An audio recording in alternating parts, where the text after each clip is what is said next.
রাজধানীর ৮ দিন হাসপাতালে এসির গ্যাস লিকেজে অন্তত নবজাত শিশুর মৃত্যু হয়েছে। এই বিষয়ে কথা বলছেন চিকিৎসকরা। আমরা সরাসরি যুক্ত হচ্ছি সেখানে। ৬টার দিকে হঠাৎ করে দায়িত্বরত নার্স সে দেখেছে, মারাও তাদের কাছে বলেছে যে বাচ্চাকে অসুস্থ মনে হচ্ছে। ওই সময় খুব দ্রুত ৬ জন বাচ্চাকেই আমাদের নিউনেটাল আইসিইউতে নেওয়া হয়েছে। নিউনেটাল আইসিইউতে নেওয়ার পরে ওখানে 2 জন বাচ্চাকে ওনারা ব্রড ডেথ পেয়েছে, আর 4 জন বাচ্চা খুবই ক্রিটিক্যাল অবস্থায় ছিল, তাদেরকে ওনারা ভেন্টিলেটরে সাপোর্টে রেখেছিল এবং তারা চেষ্টা করেছে। পরবর্তীতে ওই 4টা বাচ্চাকেও বাঁচানো যায়নি। মানে এখন 6 জন বাচ্চাই ছিল ওখানে, 6 জন বাচ্চাই ছিল ওখানে। এই কারণটা কি বলবেন? আপনারা কি পেয়েছেন? কারণ কি?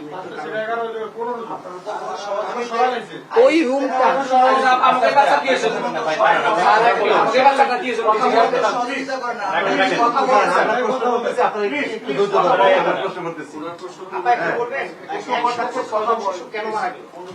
এটা তো আমাদের জন্য খুবই একটা পেইনফুল। আমরা নিজেরাও খুব কষ্ট পাচ্ছি। এরকম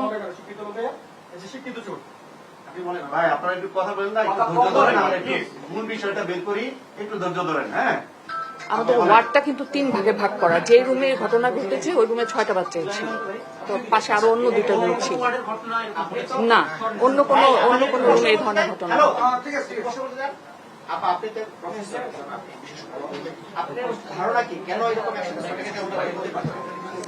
এই বিষয়ে আমার সাথে দেখেন আমাদের নিউনেটোলজিস্ট যিনি আছে প্রফেসর আব্দুল মান্নান, উনিও আরো ভালো করে সুন্দর করে বলতে পারবে। যেটা আমরা এখন মনে করছি এটা একটা অ্যাক্সিডেন্টাল একটা ডেথ হয়েছে, একসাথে এরকম 6টা বাচ্চা মারা গিয়েছে। আমাদের এটা দেখতে হবে যে আসলে কেন একসাথে 6টা বাচ্চা মারা গেছে।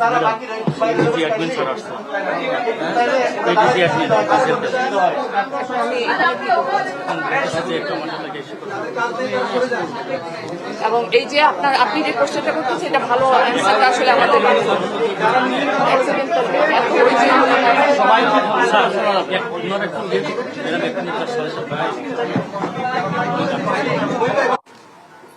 প্রফেসর ডক্টর নাহিদ ইয়াসমিন বলে দিবেন।